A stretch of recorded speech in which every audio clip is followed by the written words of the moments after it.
Nung nakaraan nga ay may nagmumukbangan sa mga crayfish ko. Kaya ngayon sila naman ang mumukbangin ko. Haha. Mga lalaking crayfish ngayon hinahanap ko pero babae nakikita ko. Nung nakaraan nga babae hinahanap ko pero ayaw magsipaglitaw. Ngayong lalaki na may hinahanap ko sila na may nagtatago. Mukhang alam na yata talaga nila gagawin ko sa kanila. Mga lalaking crayfish nga pala yung lagi kong niluluto. Kapag nanganak kasi yung crayfish, mas madami kasi yung lalaki kumpara sa babae. At mas mabilis lumaki yung lalaki. Tapos yung mga sipit nila ay mas malaman kumpara sa babae. Madami na nga akong mga kraylings kaya iluluto ko na tong malalaki. Madami na kasi sila dito at nagkakainan na lang sila. At bukod pa doon wala kaming ulam ng tanghali. Kaya nga eto tinuhuli ko na sila para mailuto.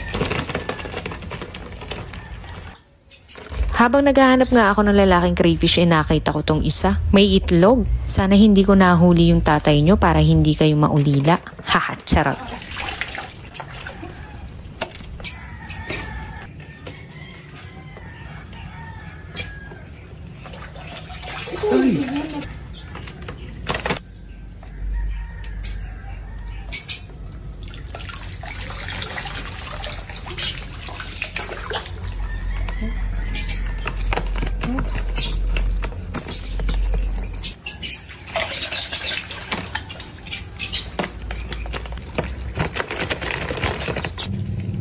At eto nga pala yung mas suswerteng napili. Wala nga pala kaming yelo kaya pinatulog ko muna sila sa freezer para madaling linisin. Grabe ang tibay ng buhay ng crayfish. Maniniwala ba kayong tulog talaga sila? Pag nabasa sila at nahanginan magugulat ka, magigising talaga sila. Dito ko na nga pala sila sa labas lilinisan. Presko kasi sa labas at mahangin. Sa paglilinis nga ng crayfish tinatanggal ko yung mga paa at yung mga mahahabang balbas. Diba kahit nilagay mo na sa freezer buhay pa din. Kaya pang manipit ng mga yan.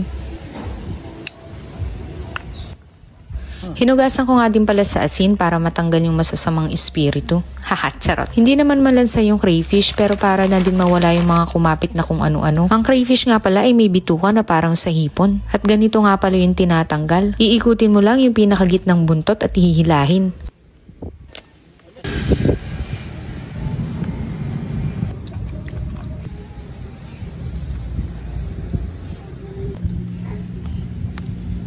Pagkatapos ko nga natanggal yung mga bituka sinimulan ko ng i-brush para yung mga kumapit na putik at yung mga lumot mawala din.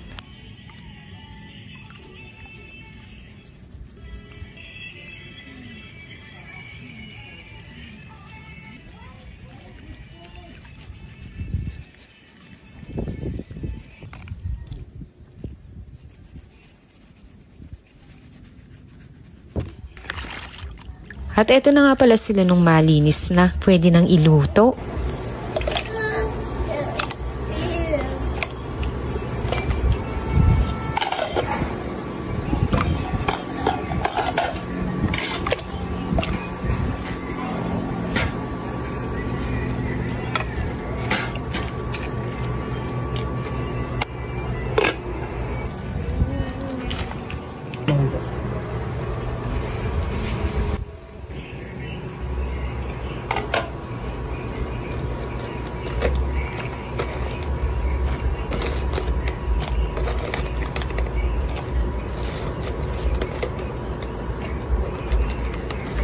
Aray ko, naipit pa ako. Sakit. Buhay pa.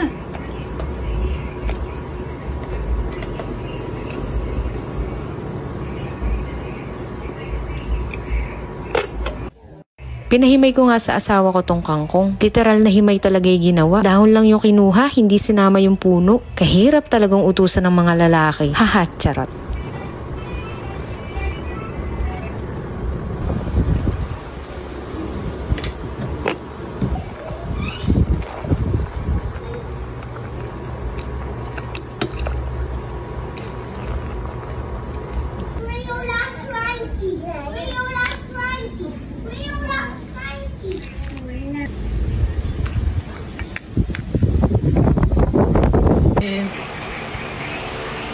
Crayfish.